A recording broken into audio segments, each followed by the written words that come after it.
Our next presentation is by Laura Falzon, and this is Laura's first time speaking today, so I'm going to read her introduction to you.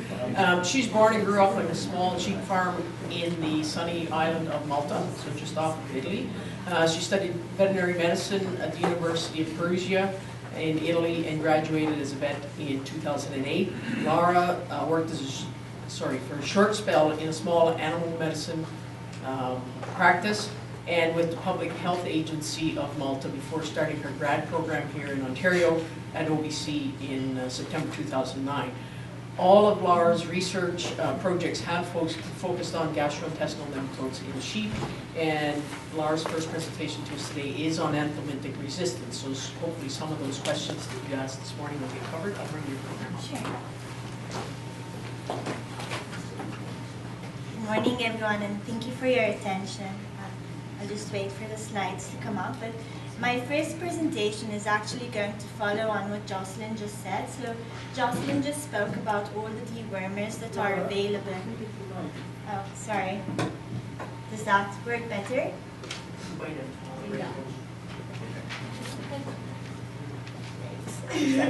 How's that? Can you hear me well at the back? So I was saying that my first presentation is going to follow on what Jocelyn just said. So Jocelyn spoke about all the dewormers that are available, but I'm sure some or many of you may have experienced that you deworm and they don't seem to work. So I'm going to talk about why sometimes the dewormers don't work. And we call this drench failure. So this is when you go out, you deworm your animals and you see no improvement. Either the clinical signs didn't change, so if the animals had diarrhea, they're still having diarrhea, they're still losing weight. Sometimes they may still die despite the treatment. Other times it may be a little bit more subtle than that. The animals look good, but if you had to take fecal samples and count the number of eggs, there would still be parasite eggs there despite you having just treated. So why is that happening? One of the reasons that happens is simply because you may have used the wrong anthelmintic. And one thing that sometimes happens is, as Jocelyn said, if you use drugs that do not have the drug identification number, you're not really sure what is in them, so you might not be treating them with what you think is actually the drug. Also remember that only benzimidazoles are effective against tapeworms. Therefore, if you've treated your animals with ivermectin and yet you're still seeing tapeworms in their feces, that doesn't mean that you have resistance to ivermectin. It's simply not the right drug for treating tapeworms. Also, leading once again what Jocelyn just said about poron formulations. If you've used porons, they're not as effective against gastrointestinal nematodes, so that might be another reason why it seems the drug didn't work. One factor that happens quite often on sheep farms is underdosing. Sheep can be very tricky because of their fleece. It's hard to tell how much they actually weigh. And it's happened very often on many of our farm visits where we ask the producer, how do you estimate the weight? And they'd say, oh, we eyeball it. And then we ask them, what do you think the weight is? And they'd give us a number. And if we weigh the animal, very often it would be more than that. So it's happening on many farms that you might be underestimating the weight of the animal and therefore not giving it sufficient drugs. We therefore recommend that ideally you would weigh every animal, but we recognize that that is not very practical. So if you could at least identify the heaviest animals of the flock, weigh those, and then dose the rest of the flock based on the heaviest animal, that would probably be better. If the group has a large variety and therefore you're worried that the lightest animal is much lighter than the heaviest and you're scared of overdosing, split the group into 2 or more groups so that animals within a group are more similar, but still dose for the heaviest within each group. And once again, goats do require higher doses, so do not dose them with the same dosage as sheep. This also may happen more often than you think. That inappropriate administration. We use very often on farms, we use the drench gun to deliver the dewormer, but sometimes it's not actually giving as much as we think. So if you have the drench gun and you've calibrated it for 5 ml, sometimes you might not actually be delivering that much. And so what we recommend is that you calibrate it. What we usually do is after we've set the drench gun, let's say at 5 ml, we get an empty syringe and just hold it, shut it off, shut the nozzle off with your tongue, and empty the drench gun into the syringe so that you may see whether what you're thinking you're giving is actually the amount. And very often, especially the first few shots, because of the air bubbles, you're actually giving less. So it's a good practice to check your drench gun before you start deworming your animals to make sure, especially if you've been using it a lot, it can go off after a while. So if you're deworming a lot of animals in one go, maybe after you've dewormed half the animals, recheck that it's still giving as much as you think it is. Also, if you're giving it by injection, by injectable wormers do not have a persistent action, except for moxidectin.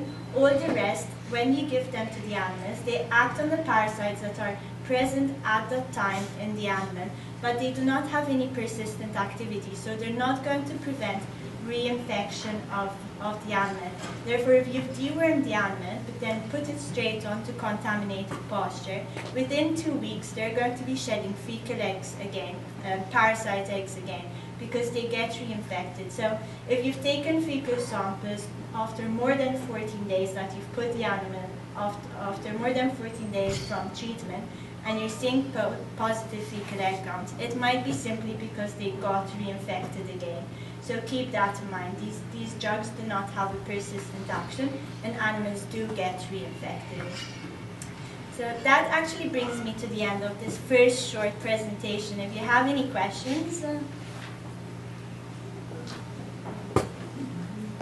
Yes? Can you have resistance to one type or species of worm but not in others?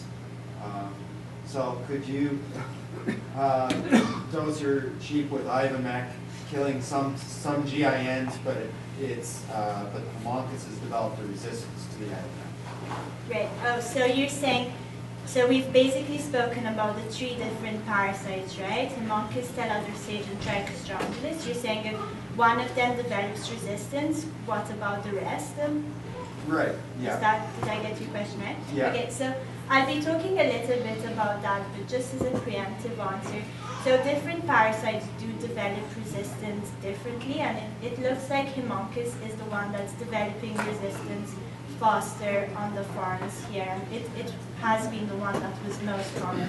I'll get back to that, and then if you have further questions, we can come back to it later. If there aren't any other questions, I'll move on to the second part. I have one. Sure. You made the comment about air bubbles. Can you just maybe comment more on that, that in terms of the actual dosage being affected because there's air bubbles in the drench gun? Oh, we just found that when we were doing our field work, and just to make sure we were trying to do everything correctly before. Oh, excuse me. So Anita asked me to comment about the fact of having air bubbles in the drench gun, and if I could elaborate further on that. And I was just saying that in our experience in doing the field work over the 2 summers, we would regularly always check our drench gun before we started deworming the animals.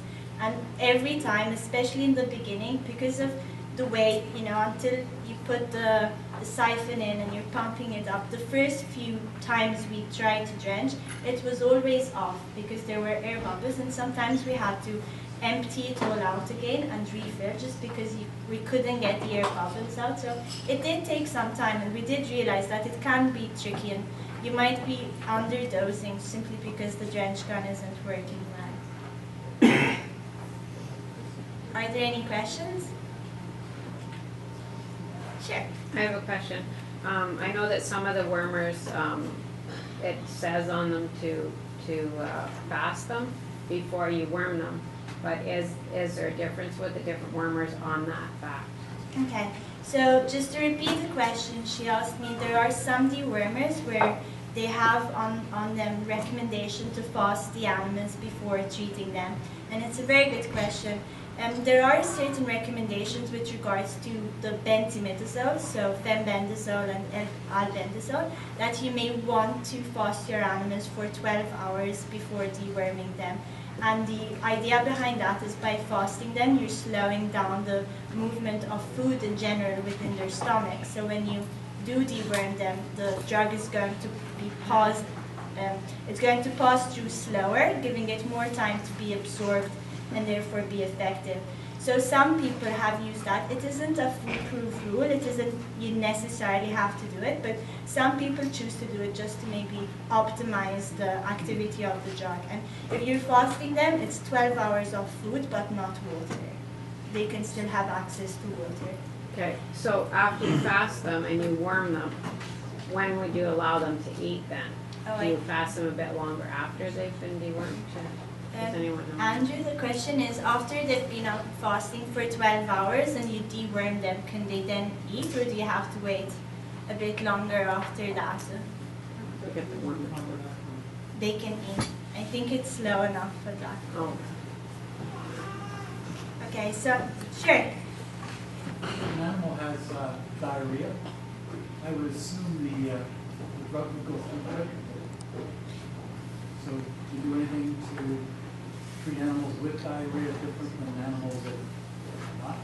Okay, so just to repeat the question, he said that animals that have diarrhea, it's very likely that their gastrointestinal motility is going to be higher, so that might affect the absorption, and that's a very good point. And I've heard people discuss that. I don't really know of anything that you can do to avoid it. It's just something to keep in mind, that if you treat an animal that's having diarrhea and it doesn't seem to work, that might be one of the reasons, because the drug isn't having time to be absorbed. But I don't know, Andrew, if you know, I've never heard of anything that you could do. No, I mean, theoretically it will reduce activity, but most of these drugs have been developed so that even if there is some diarrhea, they still will be an effective level. Laurie, you left. I'm not sure I heard it myself. Do you have to stand up and yell? no, I didn't. But I just said the question was, if animals have got diarrhea, will that compromise the activity of the drugs? And the answer is theoretically yes, but they've now been developed and sold at a dose that's actually significantly above the level that strictly speaking is needed. So even if there's some reduction in activity because of diarrhea, usually they will have significant activity.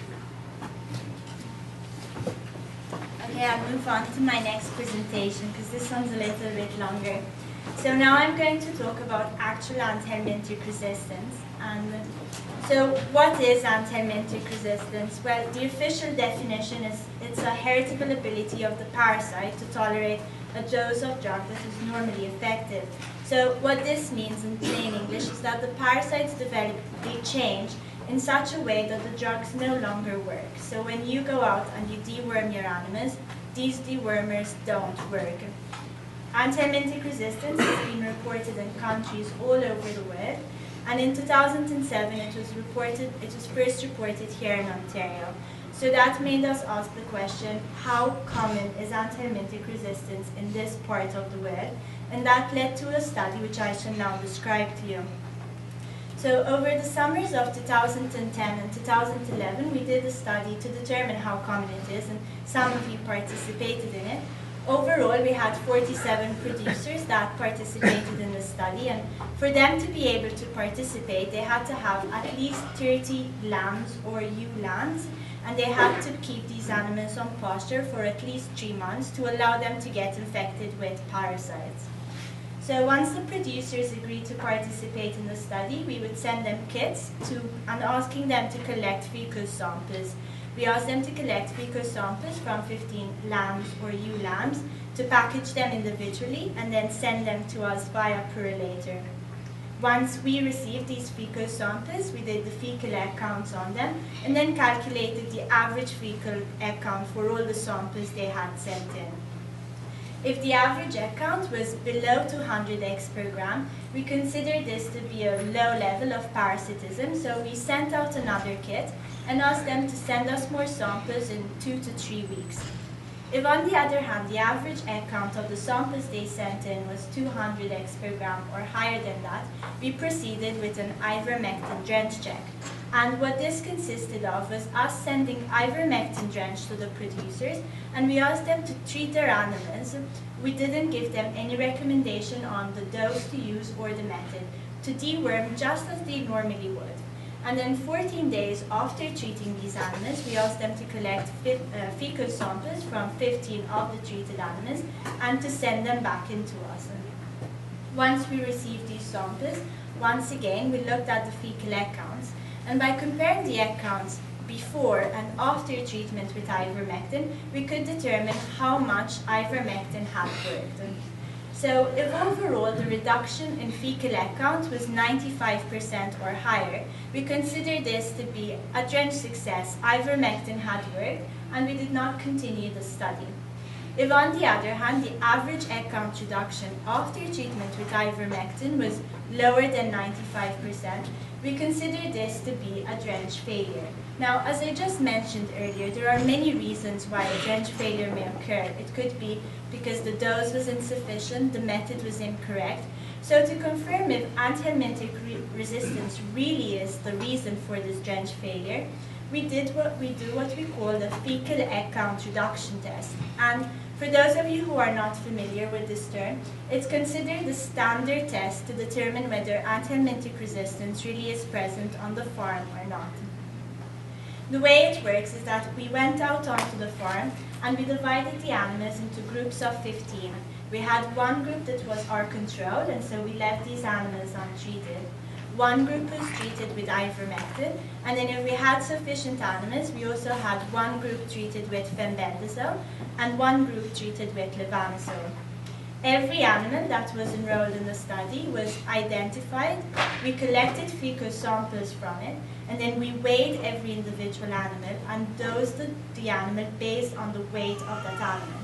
So we took fecal samples on the first day before treatment. We went back 2 weeks later and therefore took more fecal samples 14 days after treatment.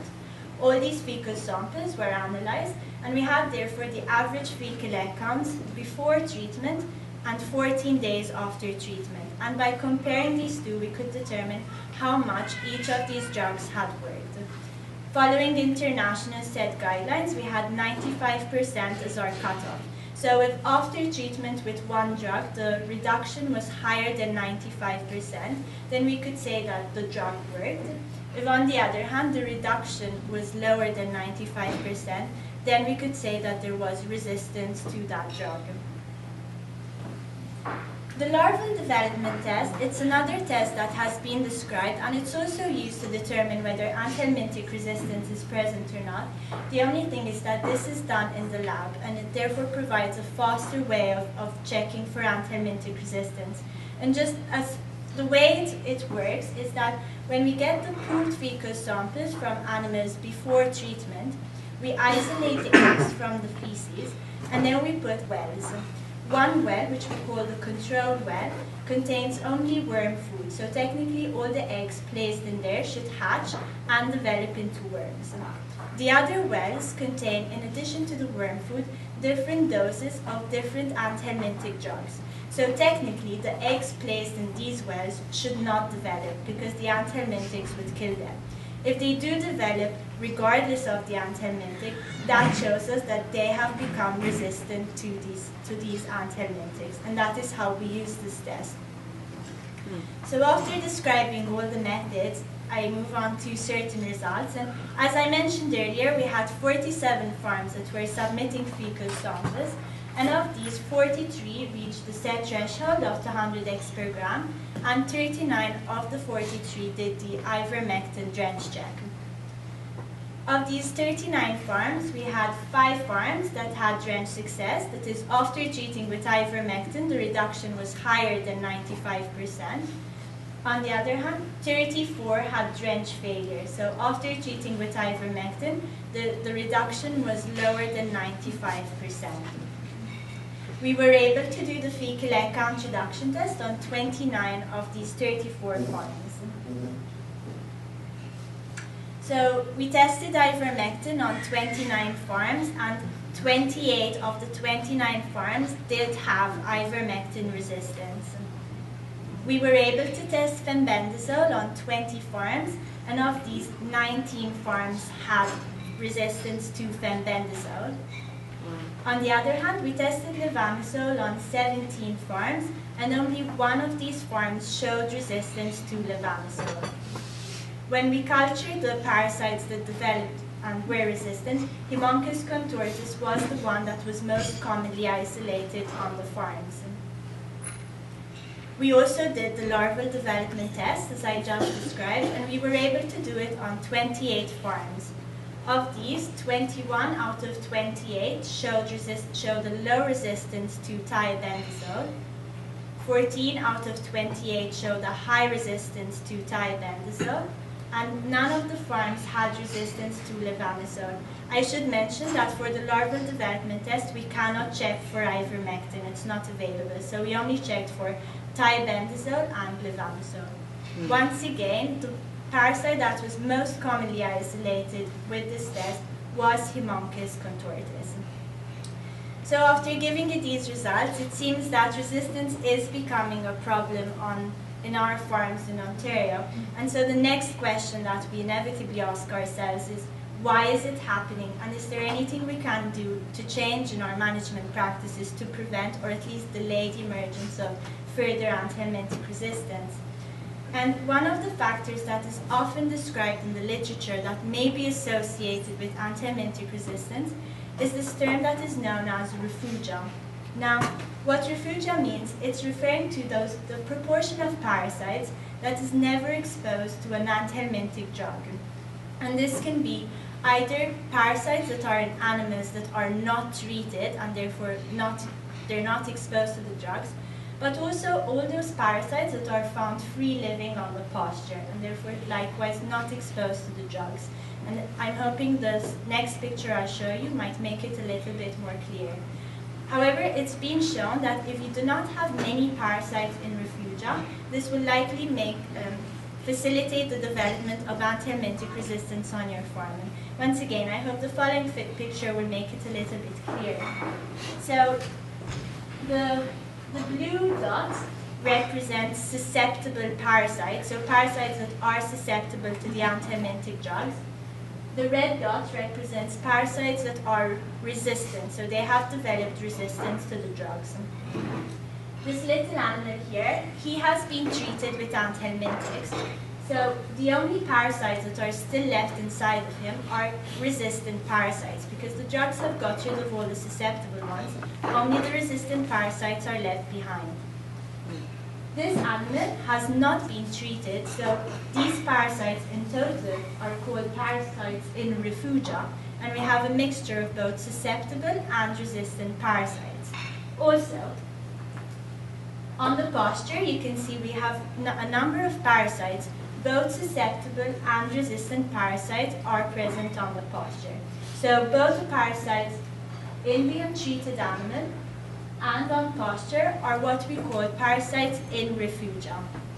Now, how does this apply in practical terms? How can we control the refugia and therefore anthelmintic resistance? Firstly, the pressure of anthelmintic use, that is, how often do we deworm?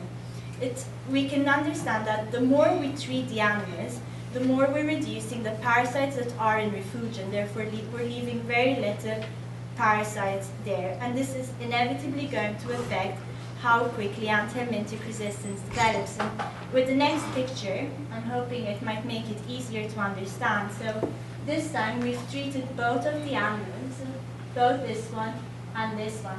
And therefore we've removed any susceptible parasites that were left within the animal.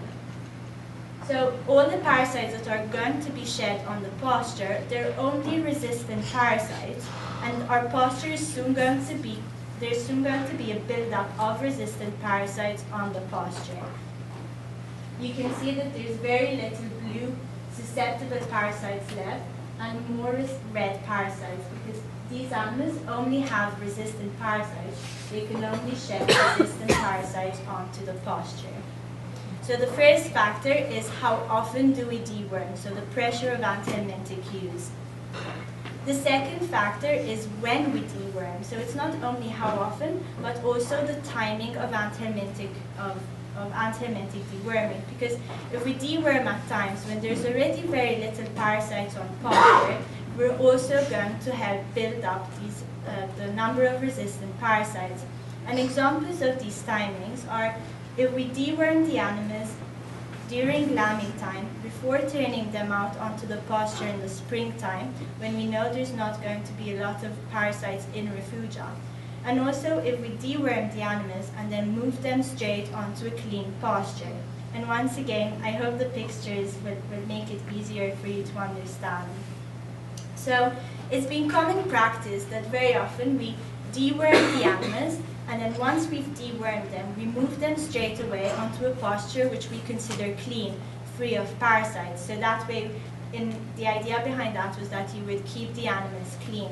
However, we've realized that so here we have the animals that are carrying both resistant, which would be these ones, and susceptible parasites.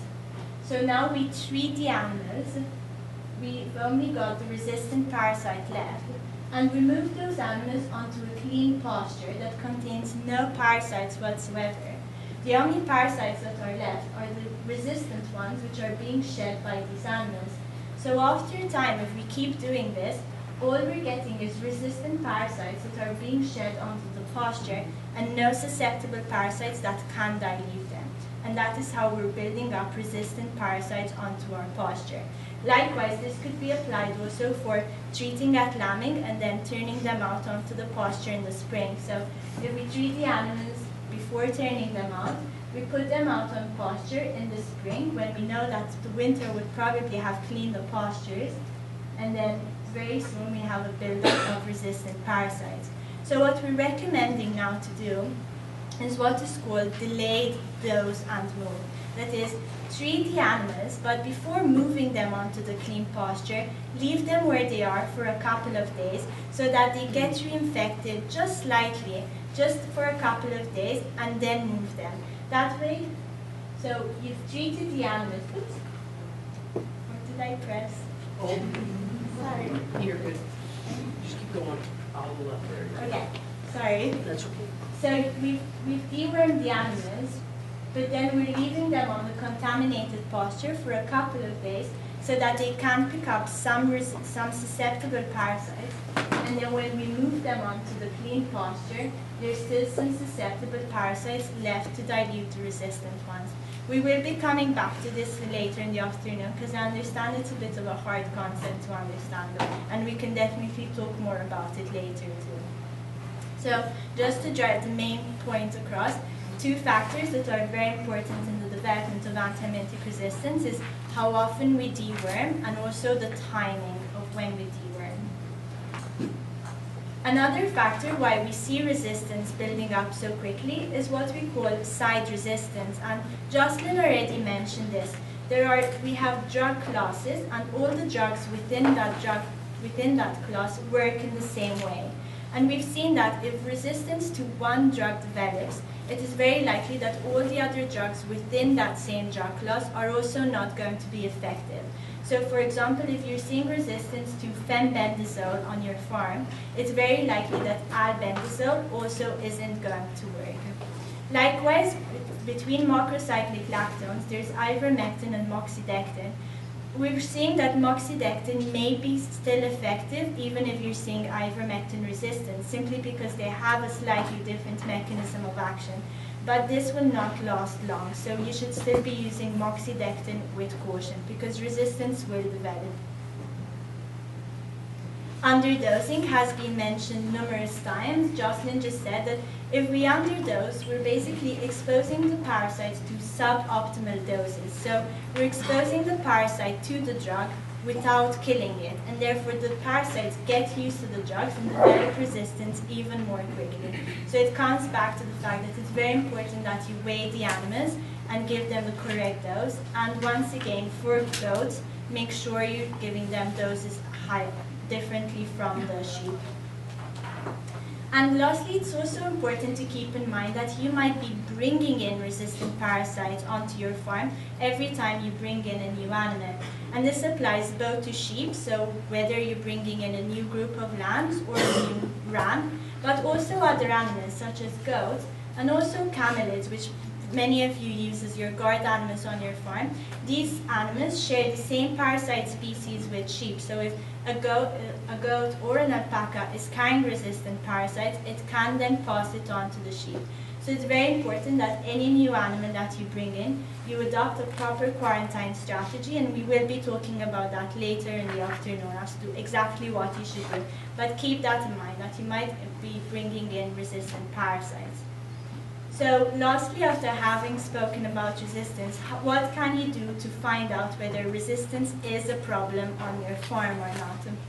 And the easiest and most practical way to do that is what we call a drench check, which means you deworm your animals, and then check is that if you get negative fecal egg count, so zeros, you do not know if it's because the treatment worked or if it's because you didn't have parasites to start with. But either way, you know that parasites, at least at that time, aren't a problem. Whereas if you take the fecal samples 14 days after treatment and you're still getting positive fecal egg counts, that should ring an alarm. It might be that you do have resistance. As I mentioned, the fecal egg count reduction test is a more reliable way of knowing whether resistance really is the problem, because you have fecal egg counts both before and after treatment. And we're hoping that the larval development testing might become a test that is more available in the future to test for resistance on your farms. And with that, I come to the end of this presentation. If you have any questions, I'll be happy to answer. Sure. Have you noticed any resistance in tapeworms? I've had, oh, excuse me. The question was, have I noticed any resistance to tapeworms? I can't say we've really looked at it, but I remember on some of the farms we've been in, there has been some anecdotal evidence that there might be resistance to tapeworms. It just never was a priority in our study. But I don't know, Andrew, if you have any comment on that?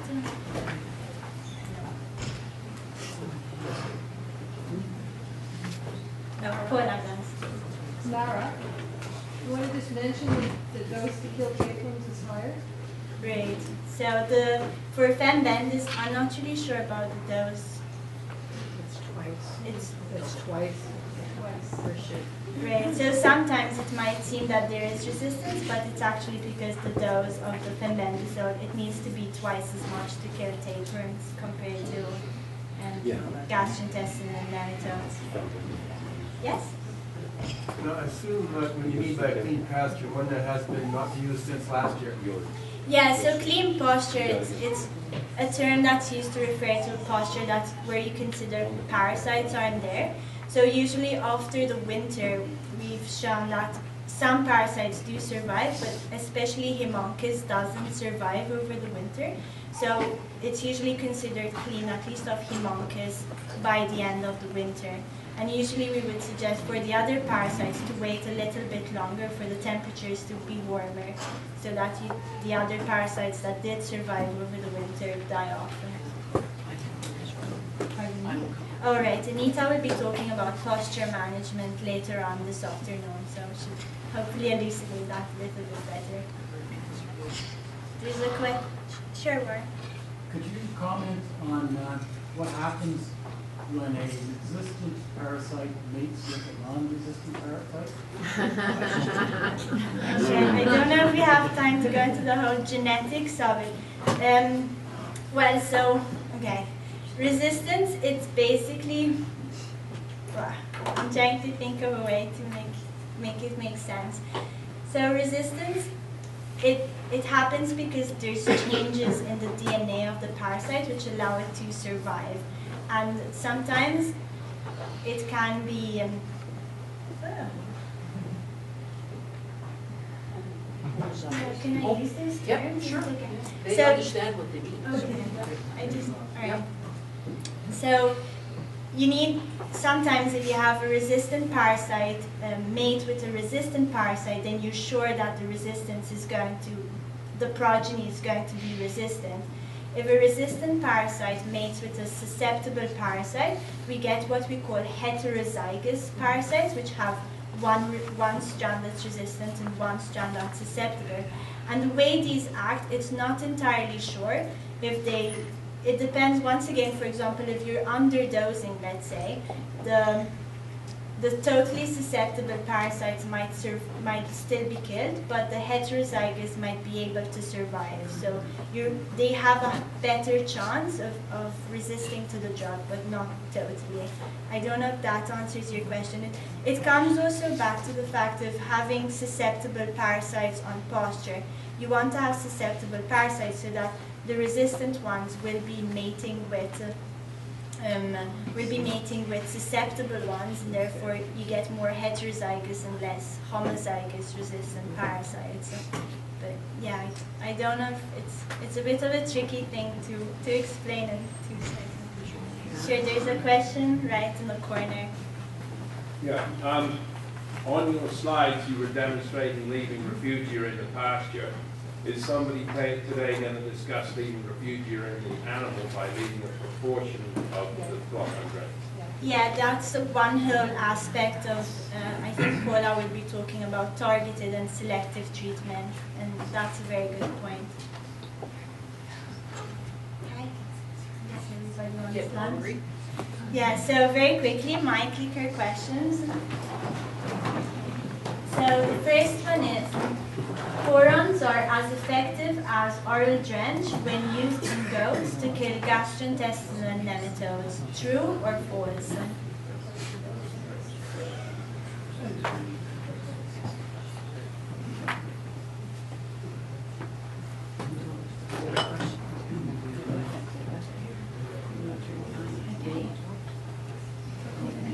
So excellent, the majority of you got it right, it's false. So as I mentioned earlier, porons, they're not as effective when to treat for gastrointestinal nematodes because they're not absorbed very well. Okay, next question. So the term refugia, it refers to the parasite eggs that are being shed in the feces, the parasites that are resistant to anthelmintics, or the parasites that have not been exposed to anthelmintics.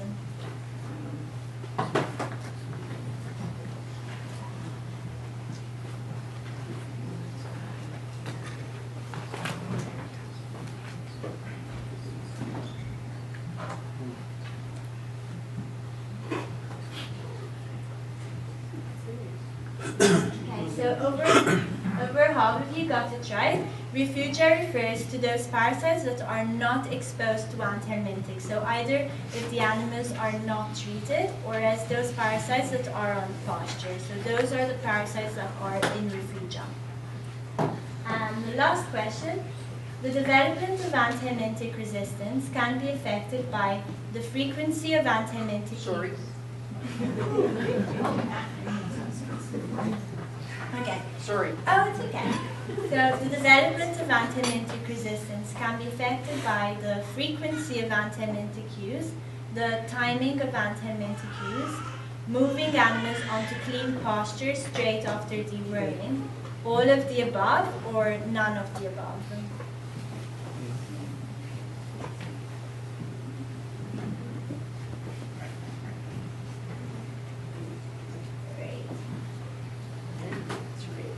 Excellent. Most of you got it right. It's all of the above. So both how often you deworm and also when you deworm. And moving the animals straight onto clean pasture is one of the important factors. So good job. Have a good lunch.